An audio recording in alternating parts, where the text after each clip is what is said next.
Bonjour à toutes et tous, je vous souhaite une excellente année 2023 avec beaucoup de discernement, avec du pragmatisme et avec de la vigilance. On va expliquer tout ça. Donc chaque année, j'aime bien faire une petite vidéo pour expliquer quelles sont les notions qui sont en train d'émerger au niveau inconscient collectif pour repasser en conscience. C'est vraiment ça le mouvement. Toute évolution est toujours de l'inconscient qui va émerger en clarté dans la conscience.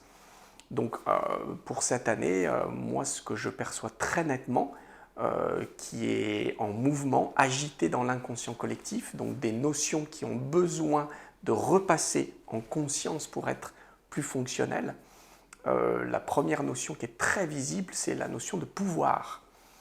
Alors il faut comprendre que le pouvoir est censé être le pouvoir qu'on a dans sa vie pour construire une vie qui nous ressemble, pour construire une vie en adéquation avec nos véritables aspirations et désirs. Or, pour le moment, je dirais depuis la nuit des temps, la notion de pouvoir est complètement dysfonctionnelle et je pense que cette année, il y a quelque chose qui va émerger en conscience. Donc une fois que c'est conscientisé, ça n'est plus un problème, alors que tant que c'est inconscient, ça se joue de nous quelque part. Et le moment où ça redevient conscient, on peut se jouer de ça. Donc la notion de pouvoir, elle est censée être pour soi-même, pour vraiment quelque part construire un empire pour en jouir dans sa vie. Or pour le moment, le pouvoir est exercé de façon totalement dysfonctionnelle puisque c'est des manipulations permanentes les uns sur les autres.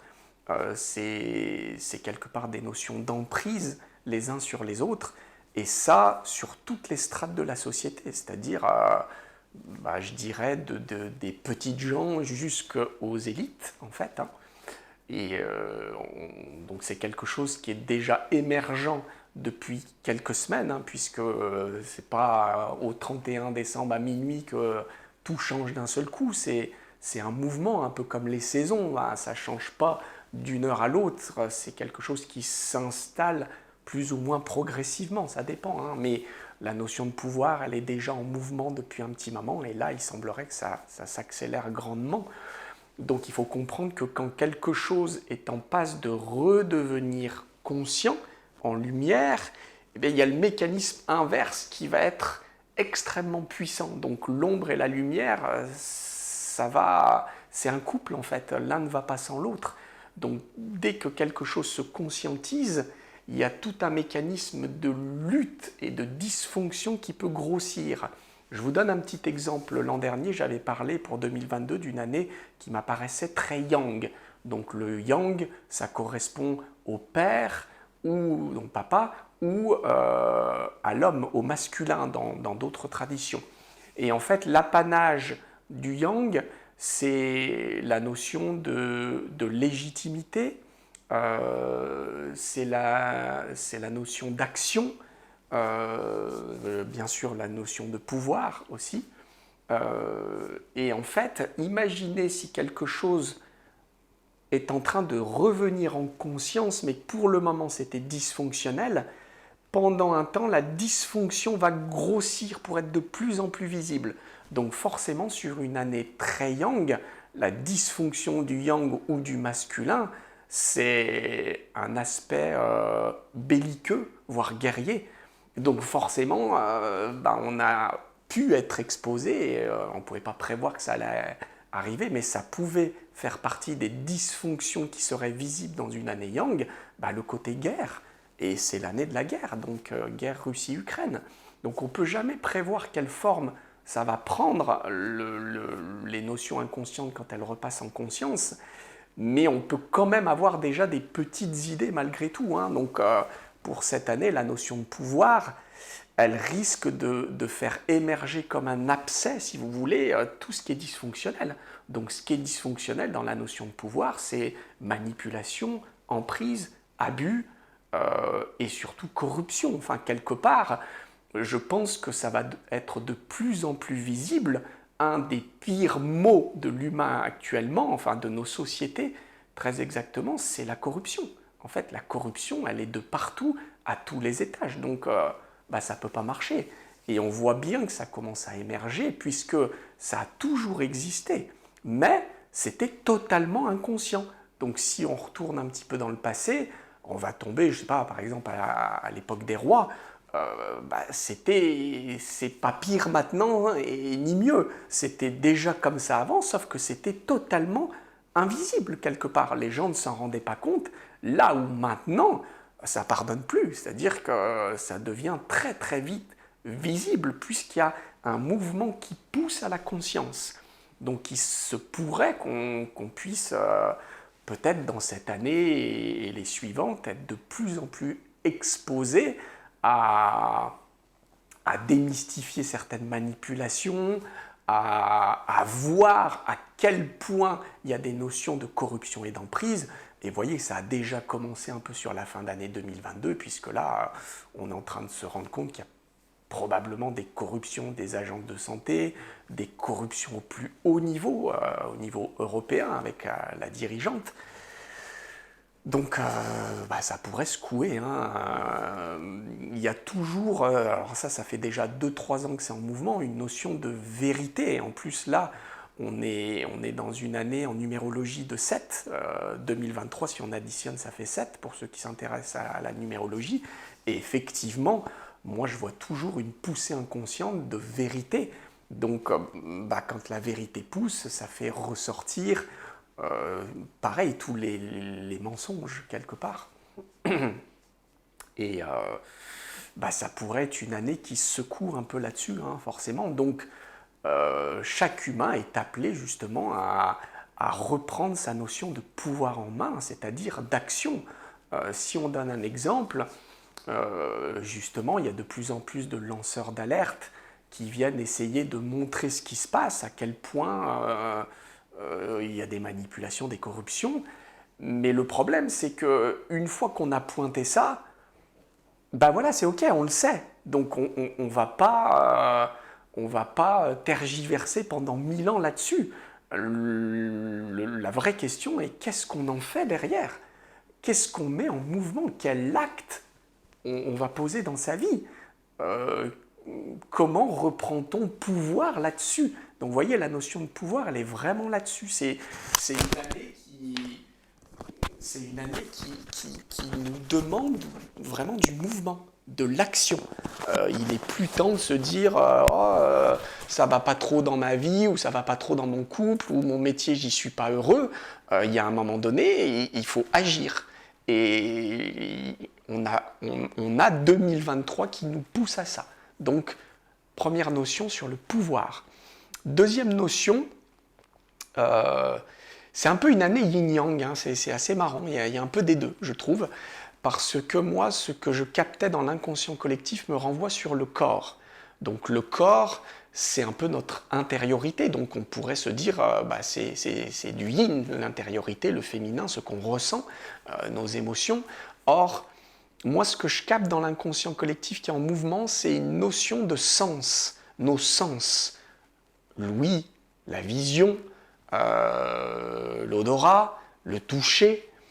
Et en fait, moi, ça me renvoie sur tout ce qu'on capte, qu'est-ce qu'on en fait à l'extérieur. Donc l'extérieur, c'est bien du yang. Donc on voit bien qu'il y a une espèce de complémentarité. Qu'est-ce que j'essaie de vous dire? C'est que c'est une année qui va nous inviter à vraiment voir qu'est-ce que l'on fait de nos sens, de notre attention. Puisque notre attention, c'est ce qu'on regarde, ce qu'on écoute. Et ça va demander une exigence particulière qui, cette année, s'accélère encore, qui est déjà présente depuis un petit moment, mais je sens que 2023, ça devient de plus en plus conscient. C'est où est-ce que tu poses ton attention? Donc ça va parler des informations, des lectures, de ce sur quoi on pose notre attention. Parce que on est amené à comprendre de plus en plus que ce sur quoi on pose notre attention devient réel. On est créateur quelque part. Donc il va falloir à un moment donné qu'on en reprenne conscience. Si on passe notre journée à écouter des informations anxiogènes, si on pose notre attention là-dessus, quelque part c'est ce qu'on crée. Donc on va passer notre vie à être flippé, à être attentiste, à ne rien faire, au lieu de se mettre en mouvement. Donc ça va être très très important cette notion de sens. Où est-ce que tu poses ton regard? Qu'est-ce que tu écoutes? Qui est-ce que tu écoutes? Et la notion que je vois aussi, c'est, encore une fois, Yang, c'est nos mots. Qu'est-ce qu'on va poser comme parole, comme verbe? Le verbe est créateur, c'est pas arrivé dans les traditions spirituelles par hasard. Et qu'est-ce qu'on va faire quelque part de notre bouche? Est-ce qu'on va colporter tout ce qu'on entend? Oh, il paraît qu'il va y avoir des coupures de courant, et puis il y a ci, et puis il y a ça. Quelque part, on passe notre temps à porter un petit peu des choses merdiques qui servent à rien, qui sont stériles et qui vont juste continuer de créer des choses merdiques. Ou est-ce que notre parole, on s'en sert pour parler de notre justesse, pour parler de ce qu'on ressent, pour poser des mots constructifs avec les gens qui nous entourent. Donc ces notions-là de sens vont être très très importantes. C'est quelque chose que je sens aussi très très agité. On est comme des enfants en apprentissage. On a le choix quelque part. On a le choix de passer notre temps à écouter certaines informations. On a le choix de se focaliser sur la critique que nous a fait notre épouse ou notre patron.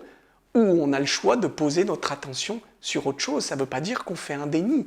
Ça veut dire que, reprenons cet exemple, si votre épouse ou votre mari vous a dit quelque chose qui vous touche, qui vous blesse, quelque part, vous avez le choix de faire la gueule de jour, ça ne va pas être très constructif, ou alors le choix d'aller vers l'autre, dire ce qui vous a touché, puis éventuellement dire j'ai pas envie que ça se passe comme ça, puis le prendre dans vos bras, puis on va commencer à vraiment percevoir qu'on a le choix d'être dans l'action, d'agir, de grandir, de mettre du mouvement dans notre vie, ou alors de subir, d'être victime, etc., etc. Il n'y en a pas un mieux que l'autre, mais ce n'est pas le même chemin.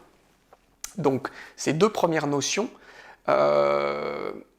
ainsi que le discernement, mais ça englobe tout ce que je viens de dire, c'est-à-dire le discernement, c'est une notion de pouvoir arriver à voir de quoi on a besoin, de qu'est-ce qui nous touche vraiment, qu'est-ce qui nous intéresse vraiment, qu'est-ce qu'on veut mettre en action dans notre vie, quel royaume, entre guillemets, on veut se créer. Donc le discernement, ça parle vraiment de ça. Et je sens qu'on est amené à voir de plus en plus que ça va être très dur de démêler le vrai du faux dans notre monde, de plus en plus. Et vous voyez déjà ce qui s'est passé dans le Covid, quelqu'un disait quelque chose et puis un spécialiste disait l'inverse. Et pourtant, parfois, c'était deux médecins, deux spécialistes. Un disait blanc, l'autre disait noir. Donc, un disait mets les masques, l'autre disait ne les mets pas. Un disait c'est bon, l'autre disait c'est dangereux. Donc, ça va être très très dur de démêler le vrai du faux. Donc, il n'y aura pas d'autre choix que de passer par notre discernement unique chez chaque être. Il y a des choses qui seront bonnes pour vous et mauvaises pour l'autre et vice-versa. Donc ça va être très très important de repasser par du discernement. En plus, vous voyez que de plus en plus les technologies évoluent. Peut-être qu'il y en a qui ont pu s'intéresser aux hologrammes. Donc imaginez, on va pouvoir peut-être transformer la parole de quelqu'un ou faire dire à quelqu'un quelque chose qu'il n'a jamais dit. Donc ça va être très dur de voir ce qui est vrai, ce qui est faux. Hormis si on repasse par son propre discernement. Donc il y a vraiment aussi cette notion qui est très en mouvement. Et puis, je parlais aussi de vigilance. La vigilance, ça va concerner notre système de fuite. Qu'est-ce que c'est que notre système de fuite ? On est tous très parasités par ça. Donc la fuite, c'est quand on s'applique à fuir sa vie. Quand on s'applique à fuir ce qu'on a vraiment envie de faire dans sa vie. Donc moi je passe mon temps à accompagner des gens qui parfois sont mal dans leur couple, mais qui vont fuir, c'est-à-dire qui s'inventent un beau décor, qui se disent que ça va pas si mal, ou qui vont se parasiter avec des addictions, ou des compulsions, et ça peut être très raffiné, hein. C'est-à-dire qu'on peut avoir l'impression que tout va bien dans sa vie parce qu'on a des passions, et en fait les passions c'est une fuite. C'est-à-dire que ça peut potentiellement être des fois quelque chose qui nous occupe, qui n'est pas tellement nourrissant, on a besoin d'y revenir tout le temps. Je sais pas, je donne quelques exemples. Il y a des gens, ils ont des collections, bah, on a l'impression qu'ils sont passionnés, ils collectionnent plein de trucs, et souvent c'est une fuite en fait. C'est-à-dire qu'ils passent leur vie dans de l'imaginaire, dans compiler, amasser des choses, au lieu de poser leurs vrais désirs, au lieu de poser leurs limites, ce qu'ils veulent plus, ce qui ne leur convient plus, de suivre leurs véritables aspirations. Donc le système de fuite, un humain ne peut pas être heureux tant qu'il ne connaît pas son système de fuite. Et c'est très très complexe, je pense que j'y reviendrai dans une prochaine vidéo. Mais